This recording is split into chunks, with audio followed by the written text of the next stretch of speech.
आपसे दादर में मैंने बताया था कि सहज योग में पहले किस प्रकार की समाधि लगती है। तादात्म्य के बाद आदमी को सामिप्य हो सकता है और उसके बाद सालोक्य हो सकता है। लेकिन तादात्म्य को प्राप्त करते ही मनुष्य का इंटरेस्ट ही बदल जाता है। तादात्म्य को पाते ही साथ मनुष्य की अनुभूति के कारण वो सालोक्य और सामिप्य की ओर उतरना नहीं चाहता। माने ये कि जब आपके हाथ में से चैतन्य की लहरियां बहने लग गई और जब आपको दूसरों की कुंडलिनी समझने लग गई और जब आप दूसरों की कुंडलिनी को उठा सके, तब उसका चित्त इसी ओर जाता है कि दूसरे की कुंडलिनी देखे और अपनी कुंडलिनी को समझे, अपने चक्रों के प्रति जागरूक रहे और दूसरों के भी चक्र को समझता रहे। आकाश में भी अगर आप निरभ्र आकाश की ओर देखें या बादल हो तब भी देखें, आपको दिखाई देगा कि अनेक तरह की कुंडलिनी आपको दिखाई देगी, क्योंकि अब आपका चित्त कुंडलिनी पे गया है। आपको कुंडलिनी के बारे में जो कुछ भी जानना है, जो कुछ भी देखना है, जो कुछ भी सामिप्य है, वो जान पड़ेगा। बैठो बैठो बैठो, आके गेट से आके बीच में नहीं आते। चलो, कुंडलिनी के बारे में इंटरेस्ट जो है वो बढ़ जाता है, बाकी के इंटरेस्ट अपने आप ही लुप्त हो जाते हैं। ऐसा ही समझ लीजिए कि आप जब अपने बचपन को छोड़ करके जवानी में आ जाते हैं तो आपके जवानी के जो इंटरेस्ट हैं, आपकी नौकरी धंधा बीवी बच्चे, उसमें आपके इंटरेस्ट आ जाते हैं। उसके बाद जब आप उस इंटरेस्ट से और ही गहनतम इसमें जाते हैं तो आपके बाकी के जो कुछ भी शौक है वो गिरते जाते हैं, अनुभूतियां गिरती जाती हैं और नई अनुभूतियों के ओर आपकी दृष्टि जाती है।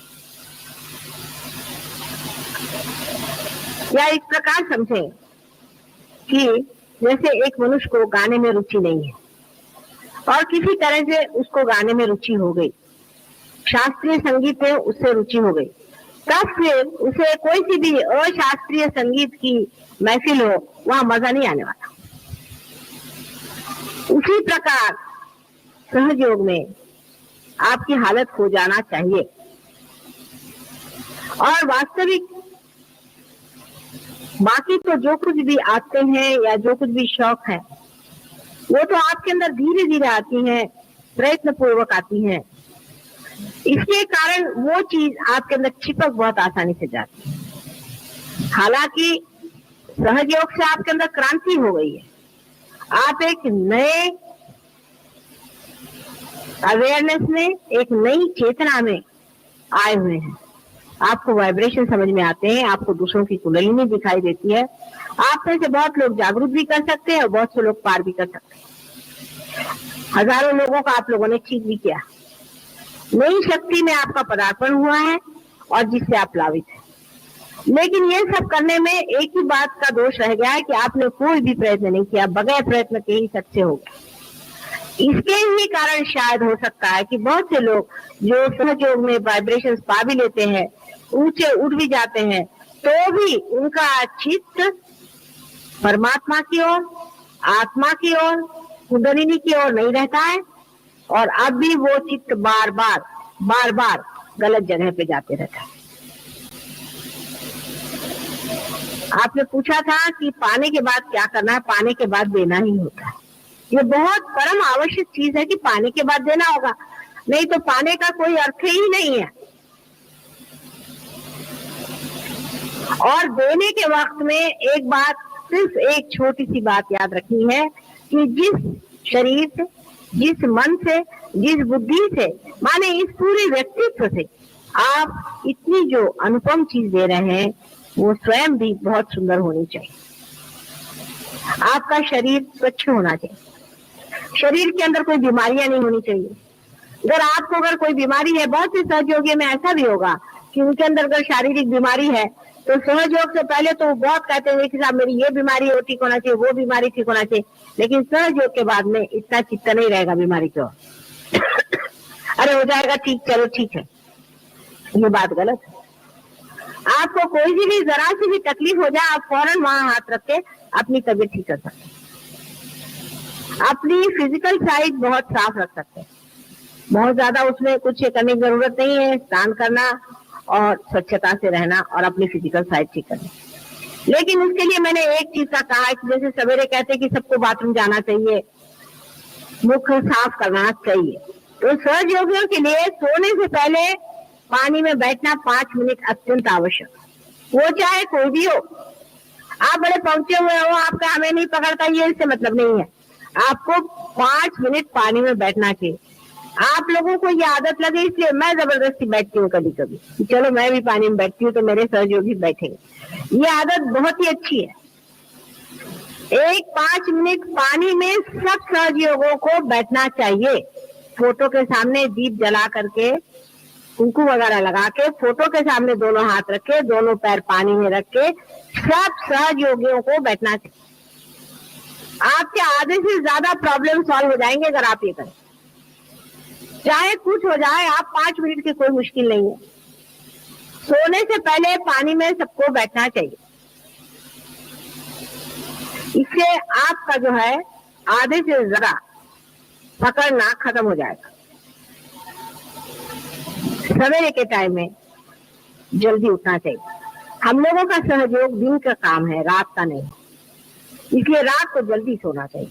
माने 6 बजे सोने की बात नहीं करे मैं, लेकिन करीबन 10 बजे तक सबको सो जाना चाहिए। 10 बजे के बाद सोने की कोई बात नहीं, सवेरे जल्दी उठना चाहिए।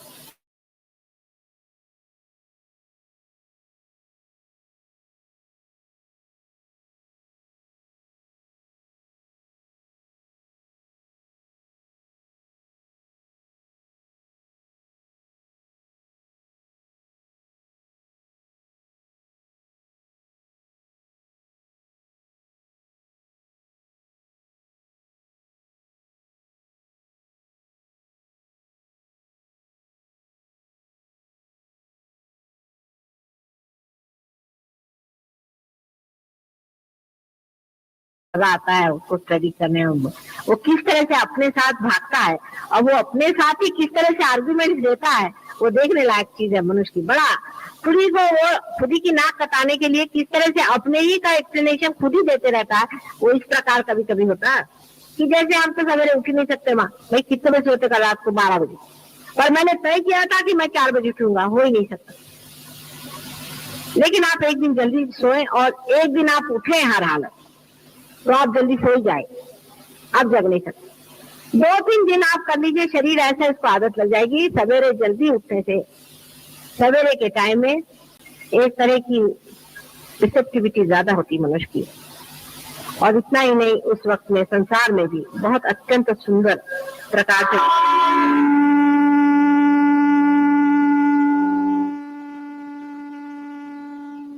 से मशीन है ना, ते बरोबर आहे।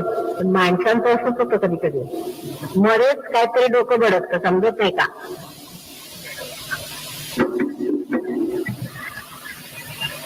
तो शरीर की दृष्टि से मैंने आपको बताया, और दूसरा ये कि सवेरे उठ के ध्यान करना।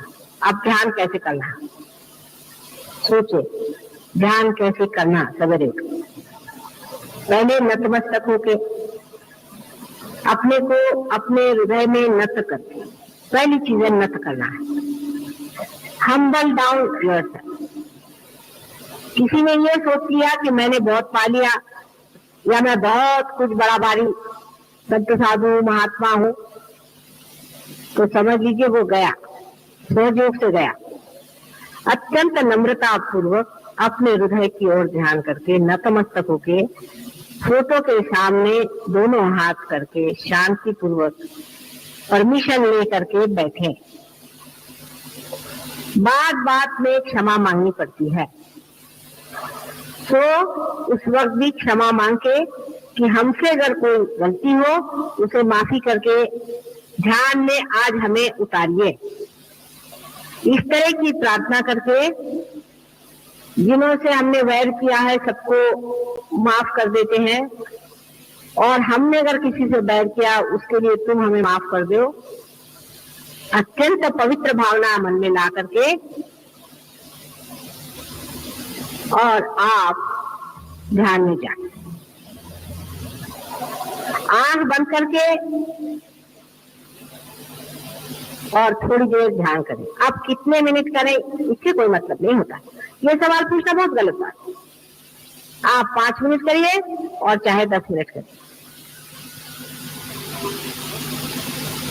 5-10 मिनट एकाग्रता से आप ध्यान करें।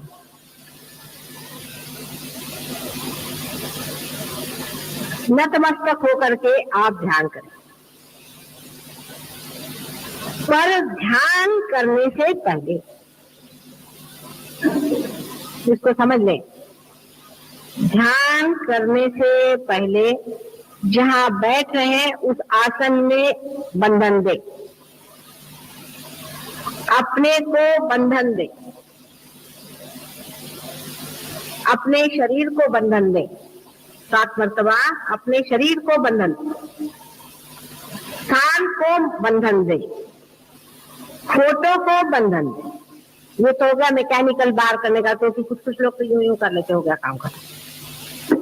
ऐसी बात नहीं, विचार पूर्वक अत्यंत श्रद्धा से, जिस तरह से पूजा में बैठे हैं, अत्यंत श्रद्धा से मौन रख के और बंधन दे। उस वक्त में ये नहीं कि जैसे पूजा में लोग कहते भाई वो ले आओ वो ले आओ, इस तरह से। और उसके बाद अपने मन को बंधन दे। अब मन कहाँ होता है? आपने आज तक मुझसे नहीं पूछा कि माँ मन कहाँ होता है। मन यहाँ होता है, यहाँ उसकी शुरुआत है। माने विशुद्धि चक्र और आज्ञा चक्र को बहुत जबरदस्त बंधन दे, मन को बंधन देना है। और ये विचार करें कि हम प्रभु तेरे ही बंधन में रहे, हमारे ऊपर कोई बुरा करना है, अत्यंत नतमस्तक होकर। और उस वक्त में ये सोच के कि हम साक्षी हैं और सब चीज से हम अलग हट करके हम निर्मल हैं, उस चीज से हम उससे अछूते हैं। सब चीज से अपने को हटा करके और अब आप बैठ रहे हैं। आप ऐसा प्रयत्न रोज करें, आपको इसी की एक प्रकार से आदत लग जाएगी। अत्यंत श्रद्धा पूर्वक ध्यान करें सवेरे का समय, चाहे 10 मिनट और चाहे आधे घंटे, उसका कुछ फर्क नहीं पड़ता। ध्यान करते वक्त में कुछ हाथ ऊपर नीचे मत करिए। ध्यान करते वक्त में सिर्फ फोटो की ओर दृष्टि रखते रखते आंख को बंद कर लें और कोई हाथ पैर घुमाने की जरूरत नहीं। उस वक्त कोई सा भी चक्र जो खराब हो, उस चक्र की ओर सिर्फ दृष्टि करने ही से वो चक्र ठीक हो जाएगा, क्योंकि उस वक्त मैंने कहा है कि गति ज्यादा रहती है सवेरे के टाइम। अब पहले तो अपने चक्र वगैरह शुद्ध हो गए, उसके बाद अपने आत्म तत्व पर विचार करें या अपने आत्म तत्व, आत्मा की ओर चित्त ले जाए। आत्मा कहाँ होता है? किसी ने मुझसे नहीं पूछा आज तक कि माँ आत्मा कहाँ होता है। आत्मा हमारे हृदय में होता है, लेकिन उसकी सीध जो है यहाँ सहस्त्रार के ऊपर में। तो इसलिए मैंने कहा था कि हृदय में नतमस्तक हो और चित्त जो है सहस्त्रार की ओर ले जाके आत्मा के ओर समर्पित हो। विचार से ही आत्मा की ओर समर्पित हो। आत्म तत्व का ईसेंस क्या है? आत्म तत्व जो है वो पवित्रता है। पूरी निर्मल पवित्रता कहिए, उसके ओर नजर करें। वो पूर्णतया अलिप्त है, किसी चीज में लिप्त नहीं। जो भी चीज आपसे लिपटी हुई है उसी के कारण आप आत्मा से दूर हो। आत्म तत्व का विचार करें, और ये आत्म तत्व प्रेम है। अनेक बार इसका विचार करें, बहुत बड़ा विचार है। आत्म तत्व प्रेम है। बहुत अनेक धर्म संसार में संस्थापित हुए, लेकिन उसमें प्रेम की व्याख्या कोई कर नहीं पाया। इसके कारण उसके अनेक विपर्यास हो गए। प्रेम की व्याख्या नहीं हो पाती, लेकिन प्रेम वही शक्ति है जो आपके हाथ से बह रही है। वही चेतना है जिसे लोग चेतना के नाम से जानते हैं, लेकिन ये नहीं जानते कि ये प्रेम है। चेतना को वो ऐसी शक्ति समझ लेते हैं जैसे बिजली और पंखा है। नहीं, आत्म तत्व प्रेम है। एक शब्द आप प्रेम कहते ही साथ आपके अनेक बंधन टूट जाए। जितना झूठ है, असत्य है, वो प्रेम के विरोध में है। अगर आप किसी को डांटते भी हैं और उसको सत्य बता रहे हैं तो आप प्रेम करें। आप स्वयं प्रेम है, इसलिए प्रेम तत्व पे आप विचार करते ही आप आत्म तत्व में उतर सकते हैं।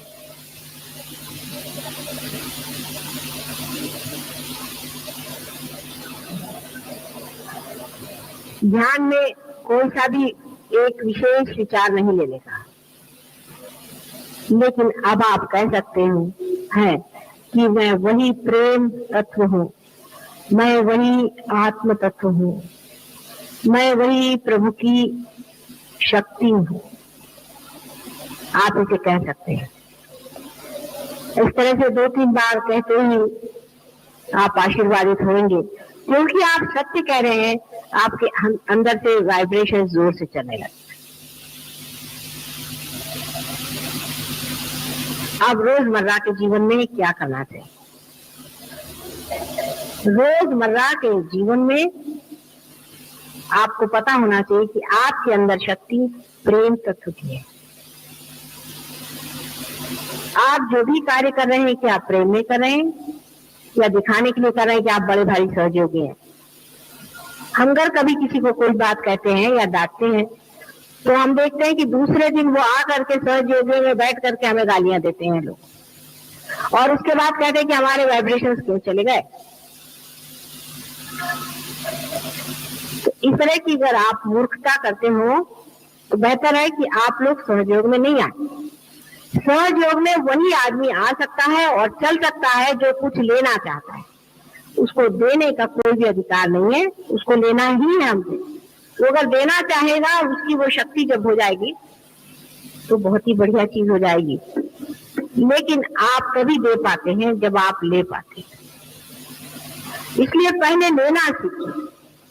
हमारे अंदर क्या दोष है? रोज के जीवन के इसमें आप देखते चले कि हम क्या चीज दे रहे हैं। हम प्रेम दे रहे हैं, क्या हम स्वयं साक्षात प्रेम में खड़े हैं? हम सबसे लड़ते हैं, सबसे झगड़ा करते हैं, सबको परेशान करते हैं और हम सोचते हैं कि हम सहयोगी हैं। इस तरह की गलतफहमी में नहीं रहना। अपने साथ पूर्णतया दर्पण के रूप से रहना चाहिए। माने अपने को पूरी समय देखते रहिए। समझ लीजिए हमारे माथे में कोई चीज लग गई तो आप बताएं, माता जी आपके सर में कुछ लगा, इसको पोंछ लीजिए। इसी प्रकार आप अपने को देखते रहें कि देखिए हमारे यहाँ पर ये चीज लग गई है, इसको हम पोंछ लेते हैं।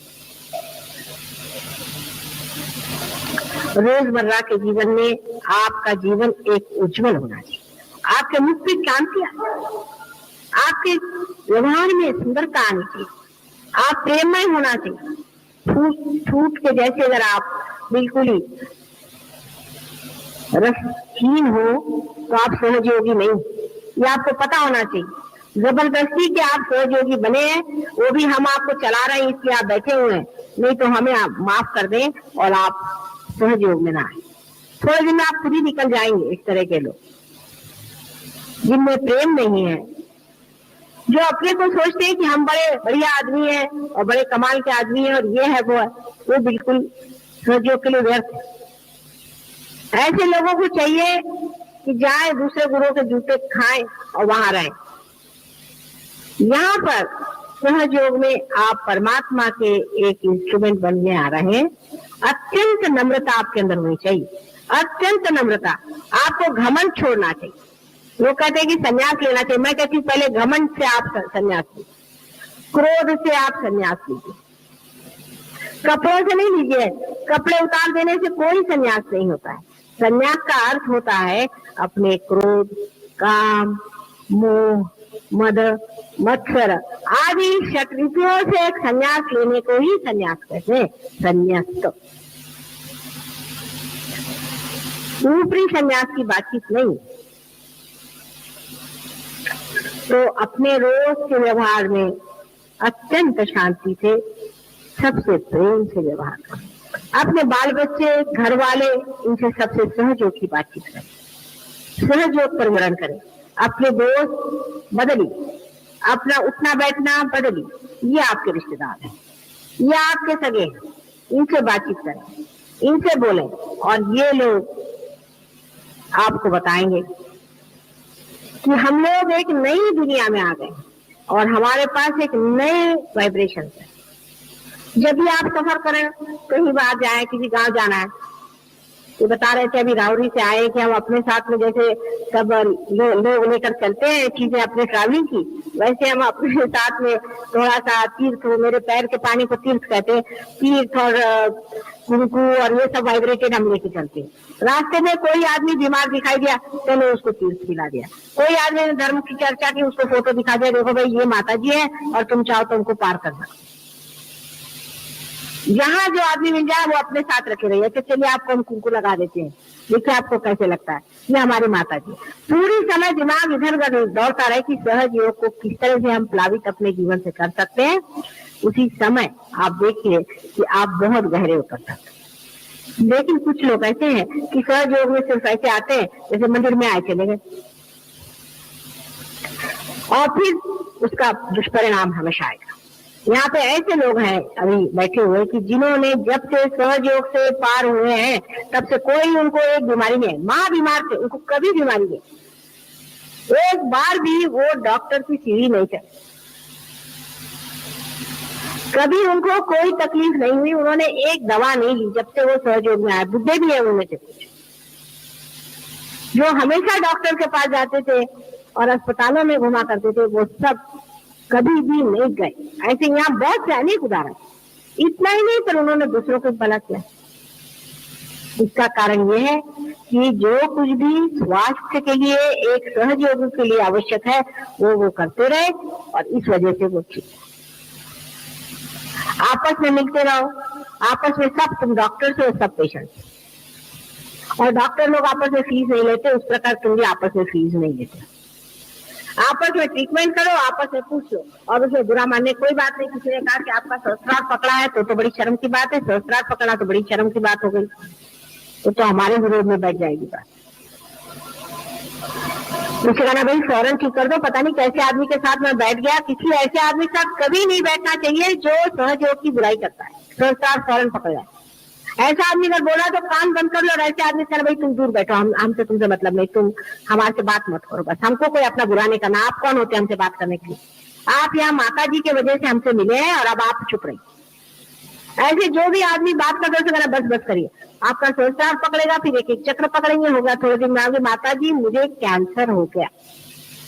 एक दो को कैंसर भी हुआ हमारे, आप तो ठीक हो गए लेकिन हुआ। और कैंसर बीमारी जो है वो तो बिल्कुल सहस्त्रार की बीमारी है, पक्की, समझ लीजिए। कैंसर से अगर बचना है तो अपना सहस्त्रार साफ रखो। सहस्त्रार तुम लोगों ने पकड़ना शुरू कर दिया तो कैंसर की शुरुआत हो गई, मैं आपसे बता रहा हूं। सहस्त्रार हमेशा साफ रखो, और हो सकता है कि आज नहीं कल 8 साल बाद आपको पता है कि सडनली हमें कैंसर हो गया, तो क्यों ना अभी से अपने को स्वास्थ्यपूर्ण रखें। और इतना ही नहीं, सहयोग का कार्य करें जिसके कारण हम परमात्मा के राज्य में बैठे हैं। और जब कल संसार में उन लोगों को चुना जाएगा जो परमात्मा के हैं, उनमें से आप एक श्रेष्ठतम लोग होंगे। क्यों ना ऐसा कार्य करें जिससे सब व्यर्थ का समय हम बर्बाद कर रहे हैं। इसके घर जाओ, रिश्तेदार के घर खाना खाओ, फलाने के घर घुसो, उसकी बुराई करो, छोड़ छाड़ करके और अपने मार्ग को ठीक बनाए और ऐसा जीवन बनाए कि संसार में उन लोगों का नाम हो। सबको सोचना चाहिए। कोई ये भी सोचे कि भाई अब मेरी उम्र ही क्या रह गई है, अब तो क्या कर सकता हूँ, सो बात नहीं।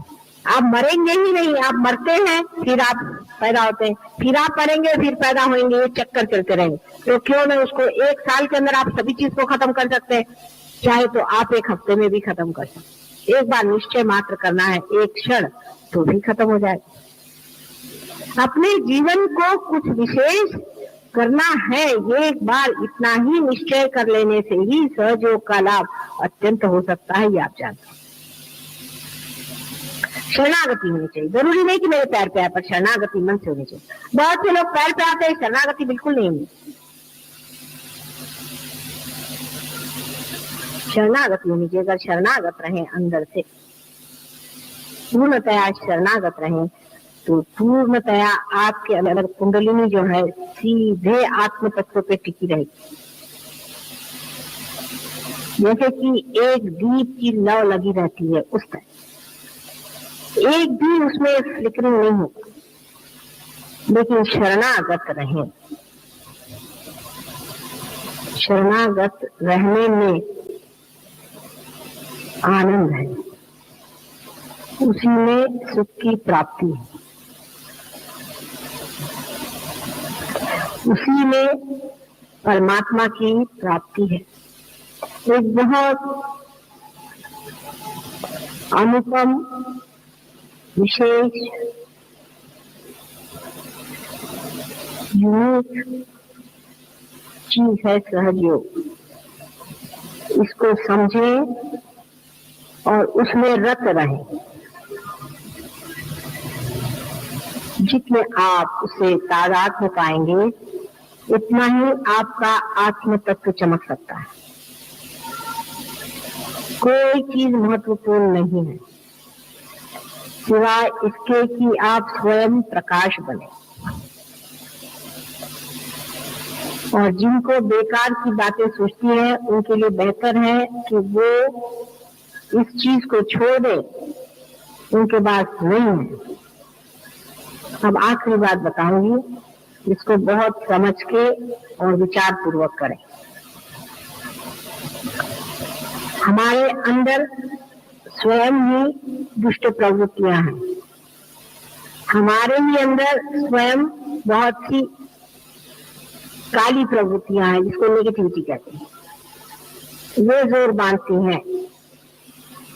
उसके कब्जे में आना, अपने को शैतान बनाना है। आप चाहें तो शैतान बन सकते हैं और चाहें आप परमात्मा बन सकते हैं। शैतान अगर बनना है तो बात दूसरी, उसके लिए मैं गुरु नहीं हूं। भगवान बनना है तो उसके लिए मैं गुरु। लेकिन शैतान से बचना चाहिए। पहली चीज है कि अमावस्या की रात या पूर्णिमा की रात, लेफ्ट और राइट साइड दोनों तरफ में आपको डेंजर्स होते हैं। 2 दिन विशेष कर अमावस्या की रात्रि को और पूर्णिमा की रात्रि को बहुत जल्दी सो जाना चाहिए। भजन करके, व्रत होके, ध्यान करके, चित्त सहस्त्रार में डाल के, बंधन डाल के सो जाना चाहिए। मतलब चित्त सहस्त्रार में जाते ही आप अचेतन में चले गए, वहां अपने को बंधन में डाल दिया, आप बच गए।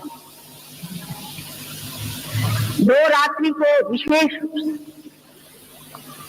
और जिस दिन अमावस्या की रात्रि हो उस दिन विशेषकर अमावस्या के दिन आपको शिव जी को ध्यान करना चाहिए। शिव जी का ध्यान करके उनके हवाले अपने को करके सोना चाहिए, या आत्म तक। और पूर्णिमा के दिन आपको श्री रामचंद्र जी का ध्यान करना चाहिए।